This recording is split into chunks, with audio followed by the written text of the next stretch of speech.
ભાવનગર में काले એટલે કે 18 તારીખે સાંજે લગભગ 6 વાગે અમને ખબર મળી હતી કે ડુપ્લિકેટ દારૂના વેચાણના લીધે આ ઇન્સિડન્ટ થયું છે અને એની શરૂઆત ઘોઘા તાલુકાના ખરકડી ગામથી થઈ હતી, જ્યાં 5 કોઈ મિત્રોએ પાર્ટી કરી હતી અને એમાં એક સુરત અને એક જામનગરના પણ હતા। સુરતનો જે ભાઈ છે એની સુરતમાં સારવાર ચાલે છે અને જામનગરનો જે વ્યક્તિ છે એનો કોઈ લક્ષણ જણાતા નથી ને જામનગરમાં છે। હાલમાં અત્યારે પછી બીજા ગામોના લોકો પણ અફેક્ટ થયા અને ટોટલ 22 લોકો અસરગ્રસ્ત થયા છે, જે પૈકી 18 લોકો સારવાર હેઠળ છે અને બાકી 4 લોકોની મૃત્યુ થઈ છે। 4 માંથી કાર્તિક મકવાણા 40 વર્ષના, ઉપેન્દ્ર ગોહિલ 25 વર્ષના અને ઘનશ્યામસિંહ જડેજા 50 વર્ષના કન્ફર્મ એનાથી જ મૃત્યુ પામ્યા છે અને બાકી એક નરેન્દ્ર યાદવ નામનું જે મોત છે તો એનાથી થયું છે કે નહીં આ થોડુંક શંકાસ્પદ છે। અમે લોકોએ એક તો મીડિયાના મારફતે અને આમ પણ તમામ લોકોને સૂચના આપી છે કે જે પણ છેલ્લા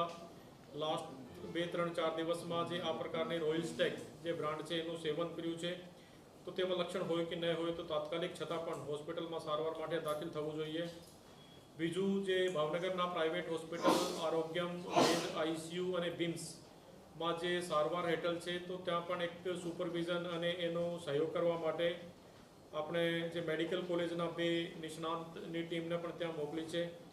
પછી અમદાવાદના આઈકેડી હોસ્પિટલમાંથી નેફ્રોલોજિસ્ટ પણ ભાવનગર આવવાના છે, જે સાંજે લગભગ 5:30-6 વાગે ભાવનગરમાં પહોંચી જશે અને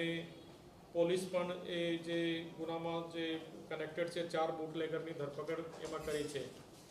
અને જે હું તમને કીધું કે 18 લોકો સારવાર હેઠળ છે, આ 18 લોકોમાંથી ડૉક્ટરના જણાવ્યા પ્રમાણે 2 લોકો ક્રિટિકલ છે, 4 આઈસીયુમાં છે, 2 વેન્ટિલેટર ઉપર છે અને 10 દર્દી એવા છે જે કે સ્ટેબલ છે। અને અત્યારે પણ અમે લોકો મીન્સ કે તમામને અપીલ પણ કરીએ છીએ કે જે પણ છેલ્લા 3-4 દિવસમાં જે આ જે ડુપ્લિકેટ રોયલ સ્ટેગનું કોઈ સેવન કર્યું હોય તો તાત્કાલિક નજીકના અથવા તો સારી હોસ્પિટલમાં આવવા માટે જણાવવામાં આવે છે।